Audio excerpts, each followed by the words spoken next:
Enter Chapter 6. The first segment revolves around Tanaka and Jerrica. Of course, it doesn't say that it's those two, but we get an idea of it, because my dear child is a term that Tanaka refers to Jerrica as. So the two are discussing that they are going to wait for the 12th to strike. And then they go on with back and forth conversation to say, allowing him to feed, how barbaric. Sacrifice is the only way to salvation. What if we cannot complete the task?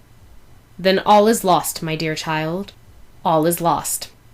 So, after reading that, I'm thinking back to the original anime manga, and, allowing him to feed, kind of how a demon would feed on a human soul. Sacrifice, that made me think of the contract that Ciel and Sebastian formed, in which Ciel is sacrificing his soul to get his revenge, and then once he's done that, once that's completed, his soul goes to Sebastian. Is this what it's going to be? Is it going to be a demonic contract, or how is this going to relate to our heroes? So, moving on, Sebastian is spending the day with Grell, who is a fellow professor at the university, and who also happens to be best friends with Sebastian. That's kind of a twist from the original. Of course, Grell is madly in love with Sebastian, and Sebastian can't really stand him, I don't know, or, uses him for help with missions and whatever else. But anyway, what does stay true is that Grell doesn't really like Ciel. So, while Sebastian is spending time with Grell, Ciel actually has an appointment with William. Yes, some Cielium action.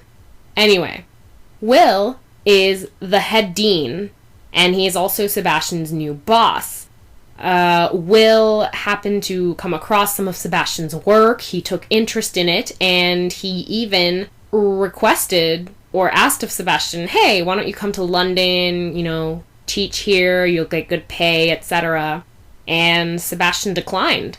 So William ended up coming out to America. And we then meet Lizzie, who is William's intern. We also come to find that she is a flirt because she has a boyfriend, but she's totally hitting on Ciel. And according to Ciel and the miniskirt that Lizzie was wearing, she is a town slut.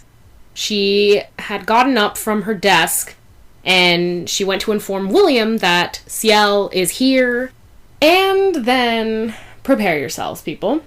This is what Lizzie said to Ciel after informing William of Ciel's arrival.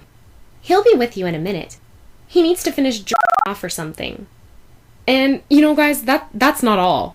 Lizzie's phone goes off, and it's this weird gun machine ringtone, and it totally freaks out Ciel. And Lizzie's just all like, oh, relax, that's just a ringtone for my best friend.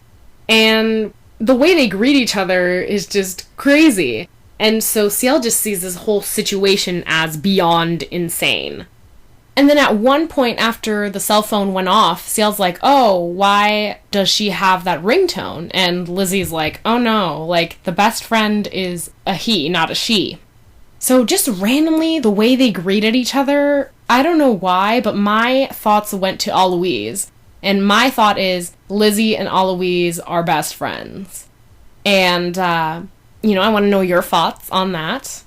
Do you think the same? Do you think it's somebody else? And who do you think it is, if it's not Aloise? But then, when Will comes to retrieve Ciel and take him back to his office, he mentions to Ciel, oh, Elizabeth is a daughter of this London financier, so, be nice with her and whatnot. And so I'm thinking, oh, Ciel didn't really get along with Aloise. He seems to not be getting well along with Lizzie, so it'd be interesting for those two to be best friends. And Ciel's like, oh no, I have to deal with these two. And I think that kind of better confirms my thought as to why I think the best friend would be Aloise. But anyway, William gets Ciel, they're back in his office, and it's all professional until Ciel starts taking in Spears' features and ends up seeing him as a challenge, a hard nut to crack. But the weird thing about this was that Ciel gets this sudden numbness to his neck, he's having a hard time breathing, the room is uncomfortably cold, and then his vision is starting to blur, and eventually he sees that the room seems to be darkening, and there's spots of red light appearing before his eyes. And at the mention of red light, it totally made me think back to the door back in his house down in the cellar, that there was those blinking red lights. That's what my mind went to. But anyway, William kind of wakes him up from that stupor. He's like, "Are you feeling well?" And Ciel is just like, "Oh yeah, I'm fine. I'm just not really accustomed to like this cold weather." And then William responds, "Well, you should stay warm. You should dress appropriate." And this was Ciel's response to William. "You don't think my attire is going to protect me from this harsh weather?" Ciel grinned, passing his hand slowly down his chest until it rested lightly on his crotch. "What about my jeans? Should I buy some snow pants instead?" he asked sweetly. So at this, Spears tells him to act mature, and he has to put on a more adultish behavior, because otherwise he's gonna mess up what Sebastian is trying to gain. Ciel eventually makes his way over to Spears and is straddling him, and Spears stares in utter disbelief, unbelieving that the beautiful boy he had met only 10 minutes earlier was sitting on his lap grinding into him. And then, here's the best part, the two lip lock. Of course, Ciel is basically crashing his lips onto Spears, but yeah, there's Cielium for me. Finally, at last, I get my Cielium. I'm like super excited. I mean, when I read this, I was just like, oh my god, yes, yes, yes. You made me promises, promises.